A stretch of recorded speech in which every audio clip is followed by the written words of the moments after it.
That's a very long time not, to not have one.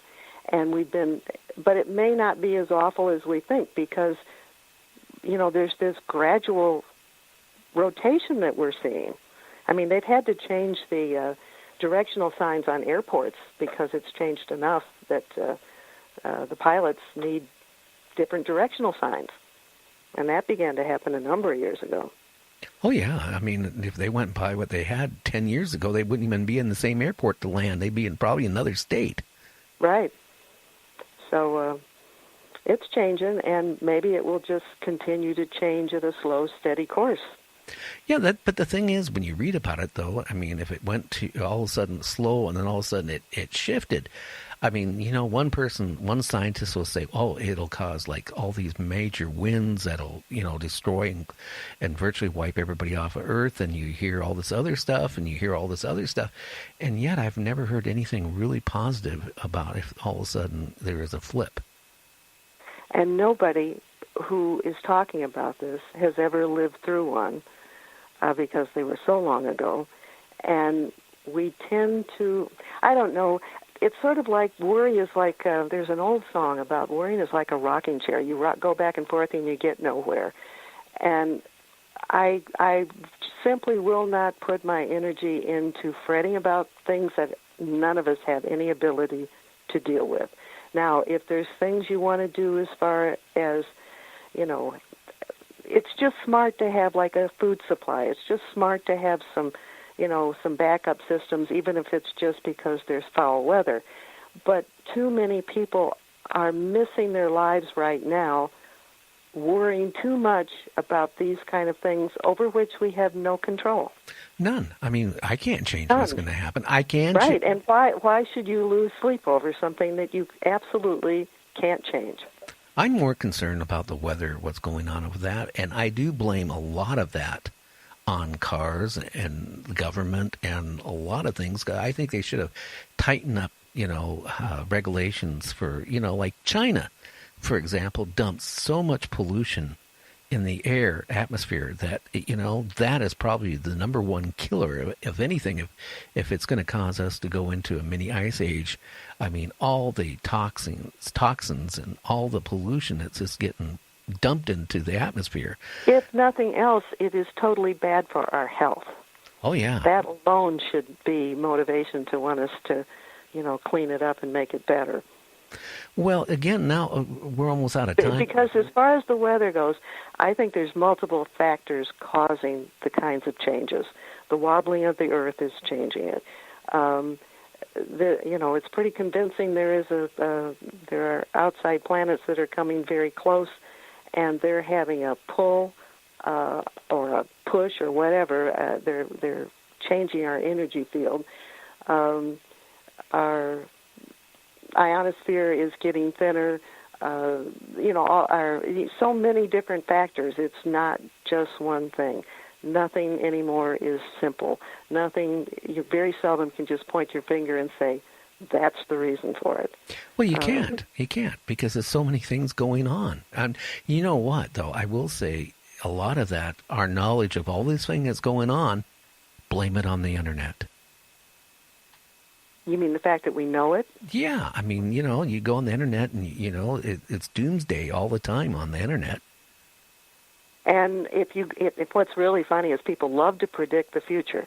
And if you go back, some of these days I may just do an inventory, how many times people are wrong. And they always are painting a bad scenario and it doesn't happen. Do you realize how many times, people have said, the world was going to end or this asteroid's going to hit or, whatever it might be, and it doesn't happen. Now, one of these days, a prediction's going to come true, but not because somebody's brilliant and happened to know about it. There's been too many false predictions. And so, again, why should we mess up our minds and not enjoy the moment and not enjoy our lives now, getting lost in these predictions that people are making, and they're so often wrong?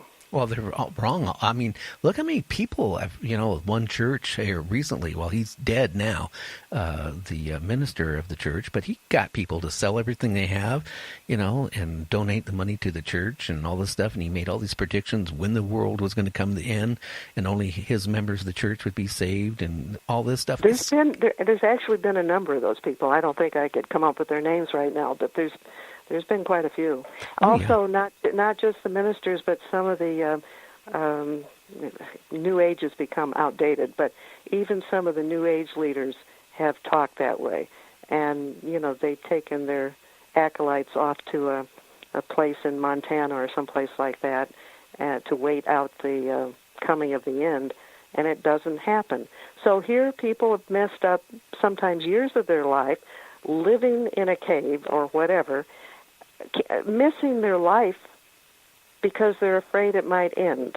Well, back about in the mid-'90s, you used to listen to Art Bell, and he used to have a Major Dames on, who was a remote, oh, yeah. Mm-hmm. And he kept talking about the kill shot, and it's going to happen soon. Well, I had a friend that moved to, Australia, because that was one of the places that was supposed to be saved. So he sold everything he had, ended up in the divorce, everything. He moved there. Guess what? It's never happened. Mm-hmm. So, I mean, people need to take things each day as it comes. I mean, hey, one day, you don't know, an asteroid could slam into Earth tomorrow. And what do we do about it? There's nothing we can do about it. I know. Now, and so let's enjoy our lives while we got them, right? Yeah, and go onto your website, and do some good reading. And there's a lot of upbeat stuff there. I don't tend to get deep into the creepy, icky stuff. Now, you mentioned... I do cover it, but I don't do it in a... I'm not awashed with that. Now, you did mention underground bases or bases in North Carolina area. I didn't know anything about that. We got a couple minutes. Can you just tell people a little bit about that? Because that's got me a little... I actually did a book on it, and I didn't intend to, but I began to get so much information and I wasn't finding it anywhere else. And so when that happens, then I figure then I need to get the information out there. And it's got a kind of a long title. If somebody wants it, they can go to Amazon, just type in my name, which is Mary Joyce, which is a lot easier to remember than the title. But the title is Underground Bases Hidden in North Carolina Mountains. And basically I talk about 5 facilities here in these mountains. And like I said, I didn't intend to write the book. I didn't even think I was going to learn about this stuff. And it started one day, at the time I was working at a place here in town, and it was the kind of a place where you get to talk to people a lot.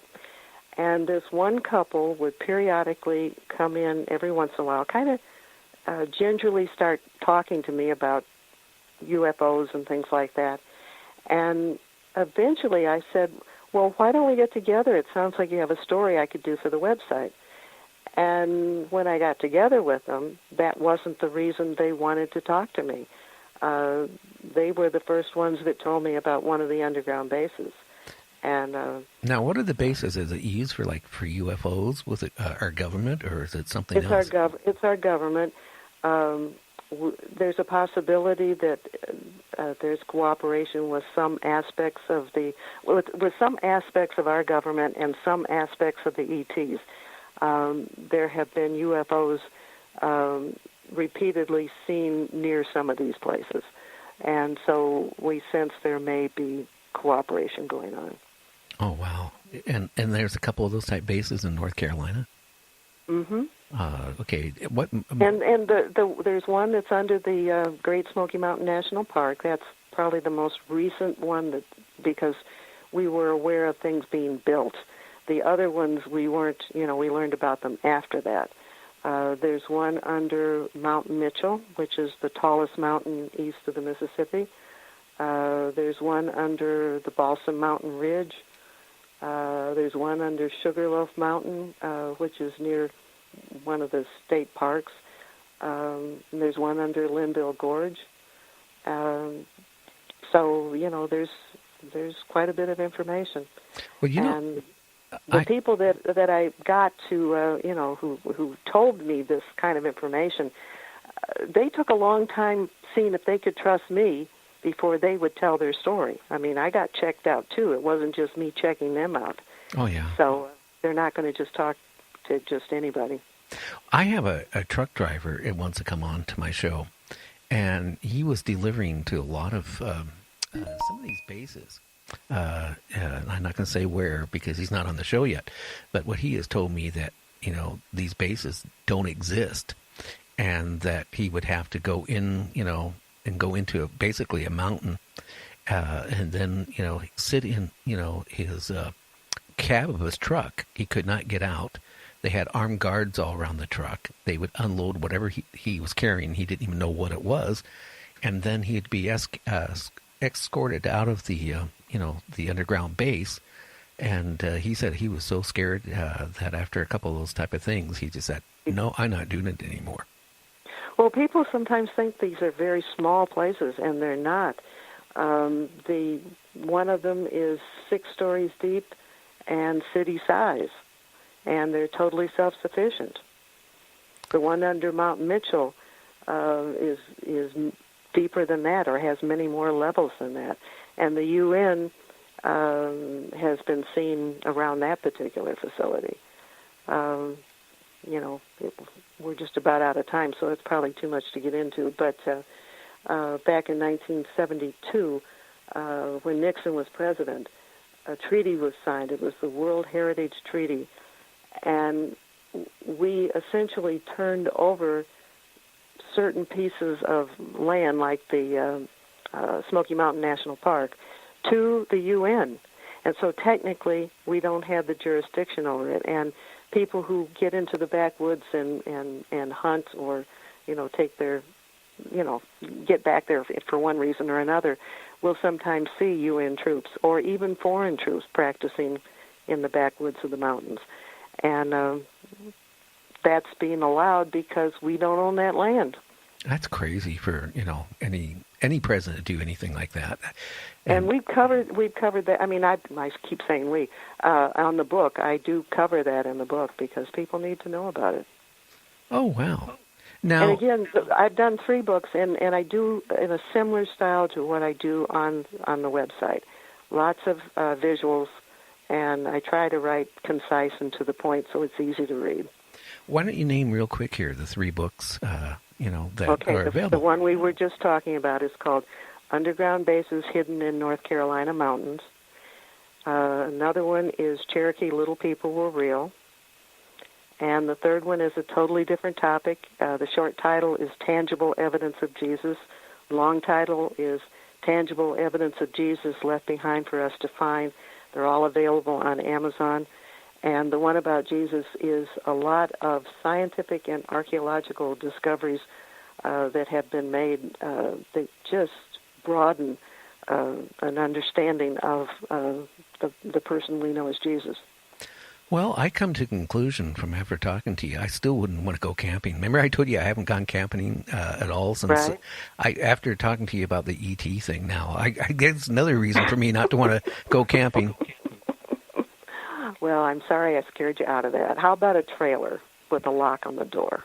Well, how about a diesel rig with a camper with a couple locks on the door?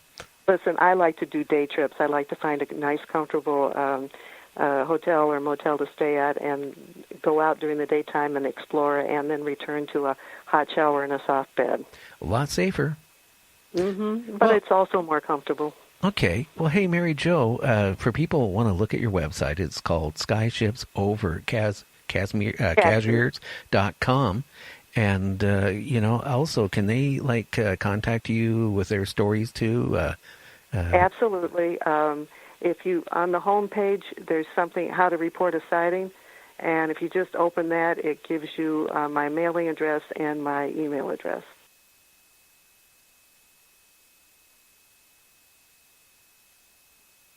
You're listening to my friend Gary Anderson on Night Dreams Talk Radio, the best in paranormal radio.